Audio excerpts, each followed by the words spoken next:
भूर्भुवस्सवितदाचार शरणं प्रणवं प्रमाणं प्राणनिलयं प्राणभूत् प्राणजीवनः चात्वं तत्त्वविदेकात्मा जन्म मृत्युजरागतः भूर्भुवस्सवितदाचार सविता प्रपितामहः यज्ञो यज्ञांगो यज्ञवाहनः यज्ञान्मुख्यज्ञ यज्ञ साधना। శంకరాచార్యుల వారు జగద్గురువులు శ్రీ సిద్ధేశ్వరానంద భారతీ స్వామి వారి పాదపద్మములకు ప్రణమిల్లుతూ శ్రీ శంకర భగవత్పాదాచార్యులు చేసిన మన కంచి మహాస్వామి వారి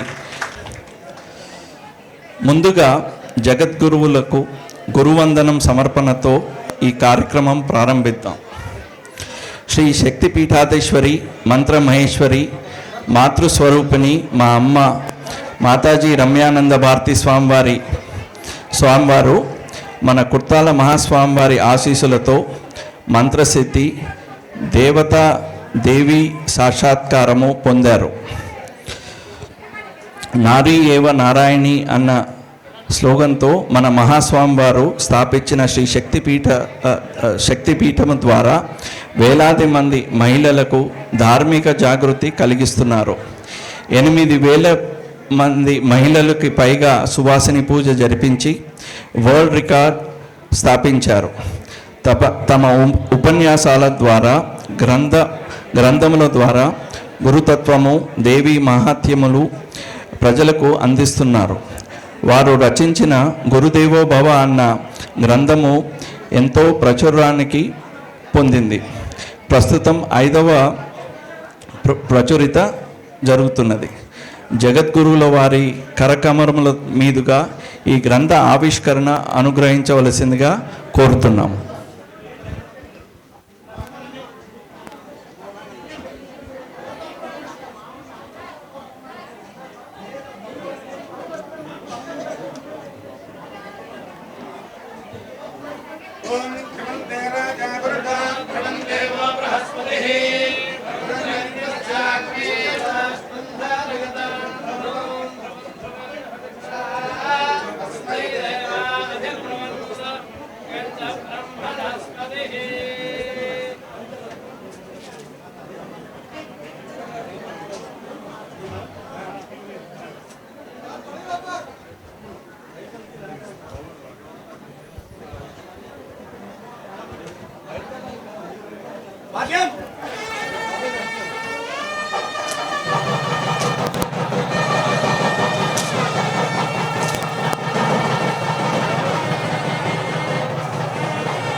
అందించవలసిందిగా కోరుతున్నాను.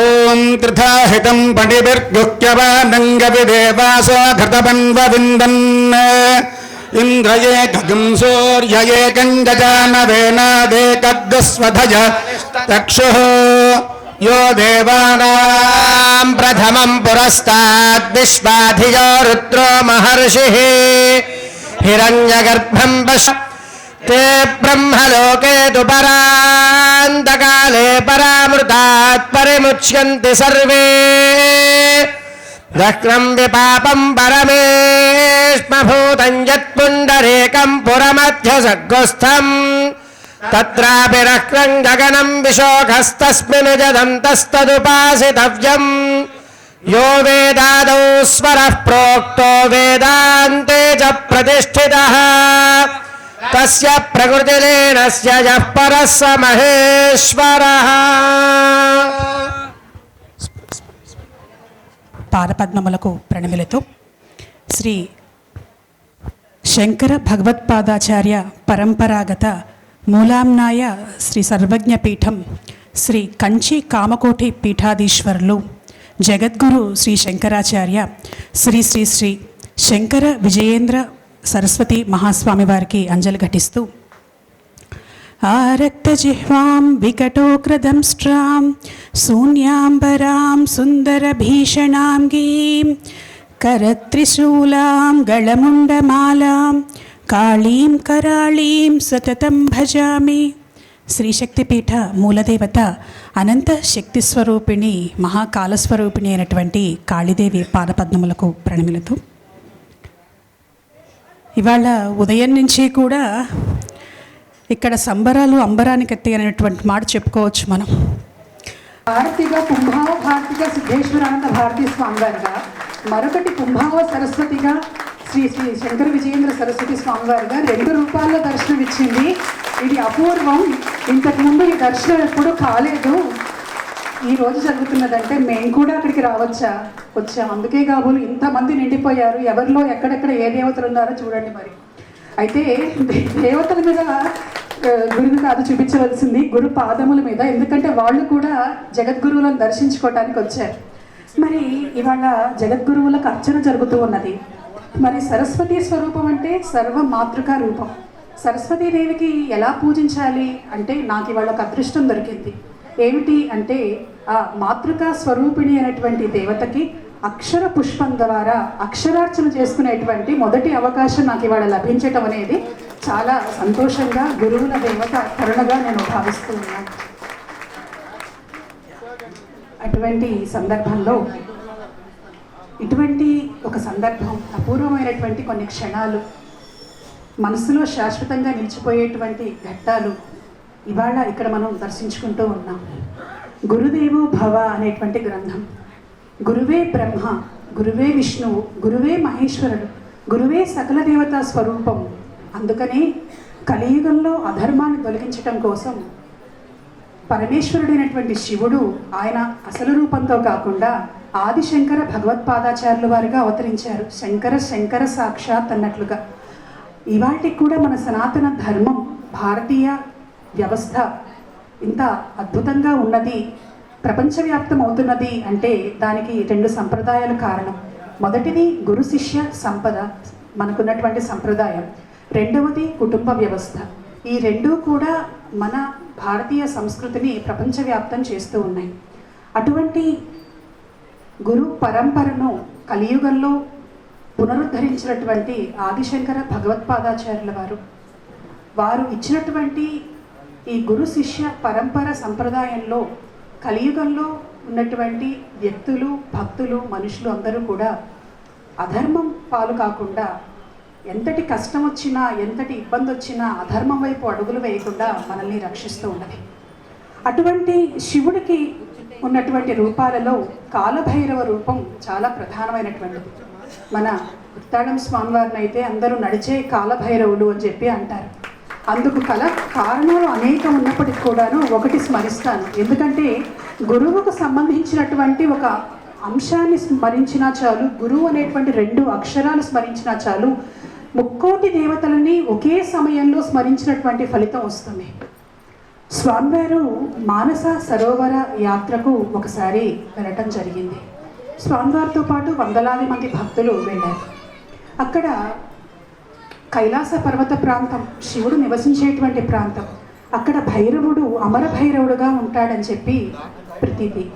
అక్కడ స్వామివారితో పాటు వచ్చినటువంటి యాత్రికులు, భక్తులు కైలాస మానస పర్వత పరిక్రమకు వెళ్ళారు. పరిక్రమకు వెళ్ళినటువంటి సమయంలో ఉన్నట్లుండి ఒక మహిళామూర్తికి హార్ట్ అటాక్ రావటం, కార్డియాక్ అరెస్ట్ తోటి కింద పడటం. అక్కడ ఉన్నటువంటి డాక్టర్స్ చూసి కార్డియాక్ అరెస్ట్ ఎవరూ ఏమీ చేయలేరు, ఆశలు వదిలేసుకోమని చెప్పడం జరిగింది. అదే విషయాన్ని ఫోన్ ద్వారా స్వామివారి పక్కన ఉన్నటువంటి భక్తులకు తెలియజేయగా వారు అంత చలిలో ఒక హోమకుండాన్ని ఏర్పాటు చేసి కాలభైరవుని ఆవాహన చేశారు. భక్తులతో ప్రార్థించండి, భైరవుడు సంకల్ప సిద్ధినిస్తారు అని చెప్పారు. హోమం పూర్తయింది. స్వామివారికి మాట చెప్పారు, అదిగో పూర్ణాహుతికి భైరవుడు వచ్చారు, ఇంకా ఏ ఇబ్బంది లేదు అని చెప్పి. ఇంతలో ఆ పడిపోయినటువంటి మహిళామూర్తి దగ్గరికి మంచు కొండల్లో నుంచి ఒక నల్లటి కుక్క వచ్చి వాసన చూసి చీర పట్టుకొని లాగింది. నిద్రలో నుంచి లేచినట్లుగా ఆవిడ లేవటం, పరిక్రమ అంతా పూర్తి చేసుకోవటం, పరిక్రమ చేసినంతసేపు ఈ నల్లటి కుక్క మన వాళ్ళందరితో ఉండి అందరూ పరిక్రమ పూర్తి చేసుకొని వ్యాన్ ఎక్కిన దాకా ఉండి ఆ తర్వాత కొండల్లోకి నడుచుకుంటూ అదృశ్యం అవటం అనేటువంటిది కనిపించింది. అలా సాక్షాత్ నడిచే కాలభైరవుల స్వరూపులు వారి చూపు ఇవాళ మనకి పడుతూ ఉన్నది. అలాగే శివుడికి మరొక రూపం ఉన్నది, ప్రధానమైనటువంటి రూపం దక్షిణామూర్తి రూపం. దక్షిణామూర్తిని స్తుతిస్తూ చిత్రం వటతరోర్మూలే వృద్ధా శిష్య గురుర్యువ గురోస్తు మౌనం వ్యాఖ్యానం శిష్య చిన్న సంశయ అని చెప్తారు. చాలా విచిత్రమైనటువంటి విషయం ఏమిటి అంటే, గురువేమో యువకుని రూపంలో ఉన్నాడు పరమేశ్వరుడు, వృద్ధులైనటువంటి మునులు శిష్యులు అందరూ కూడా ఆయన ముందు భక్తి శ్రద్ధలతో కూర్చుంటే దక్షిణామూర్తి ఆయన మౌనం నుండే ఉన్నటువంటి అక్కడ ఉన్నటువంటి పండితులకు మునివర్యుల సందేహాలన్నీ కూడా తీరిపోతున్నాయని చెప్పారు. నిజంగానే విచిత్రం.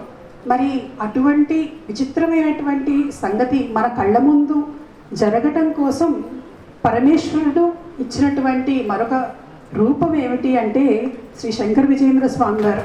మీరు కనుక వారికి సంబంధించినటువంటి జీవితంలో ఉన్నటువంటి ఘట్టాలు వారి చిన్నతనం నుండి ఇవాళ వరకు చూస్తే నిజంగానే ఇది వారి గురించే రాశారా అనేటువంటిది ప్రతి ఒక్కళ్ళకి కూడా కలుగుతుంది.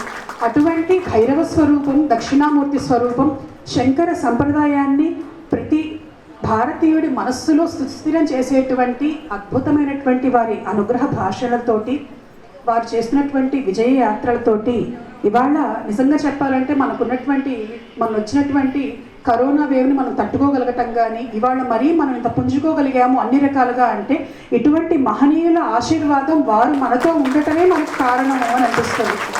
చివరిగా ఒక మాట చెప్తూ, ఆనాడు ఆదిశంకర భగవత్పాదాచార్యుల వారి సమయంలో సరస్వతీదేవి ఉభయ భారతిగా వచ్చింది. ఇవాళ ఉభయ జగద్గురువులుగా ఇవాళ మన ముందు ఇక్కడ సాక్షాత్కరించింది. ఇటువంటి అపూర్వమైనటువంటి ఘట్టానికి ఇవాళ లలితాపీఠం వేదిక కావటం, మనందరం కూడా ఇందులో పాల్గొనగలగటం మన పూర్వజన్మ సుకృతం. బహుశా ఇవాళ ఇక్కడ ఉన్నటువంటి వాళ్ళందరికీ కూడా ఇవాళ ఇటువంటి ఒక కార్యక్రమం జరుగుతుంది, మేము ఇక్కడికి వస్తామని తెలియకపోవచ్చు. కానీ గురు కృప, గురు అనుగ్రహం ఉంటే ఎక్కడున్నా సరే లాక్కొస్తుంది, ఆ అనుగ్రహం మన మీద వచ్చేటట్లుగా చేస్తుంది. అందుకు నిదర్శనమే ఈ అపూర్వమైనటువంటి ఘట్టం. ఇటువంటి అవకాశం మాకు మళ్ళీ మళ్ళీ రావాలి అని చెప్పి కోరుకుంటూ ముగిస్తున్నాం. స్వస్తి.